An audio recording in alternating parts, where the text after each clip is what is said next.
So one way in which we can look at the Balfour Declaration is viewing it as happening at a moment at the end of towards the end of the First World War, when we saw the collapse of four empires, when Britain was establishing representative government in this country, but at the same time denying it to the Palestinian Arabs, who at the time were the overwhelming majority of the population, and who took quite a lot of offence to this declaration, because it implied that the identity of the country would become Jewish over time. And this was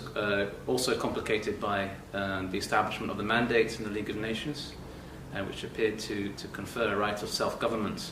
on the population of the mandate, but it was not clear how both Jews and Arabs would exercise self-government at the time. And so this led to quite a lot of unrest in the mandate from the beginning. There were riots in Jaffa and Jerusalem in 1920 and 1921, and in 1923 the British government almost gave serious thought to relinquishing the mandate, because they realised that the policies were irreconcilable. But it was thought that if Britain gave up the mandate, then it would go to another European power, and they didn't want that to happen. And so British policy and the Balfour Declaration remained policy up until 1939, when the White Paper was published, and Britain formally then abandoned the declaration. There were several reasons for this: the persecution of Jews in Europe, the Arab uprising, developments globally, the coming of the Second World War, and also unrest in British India, where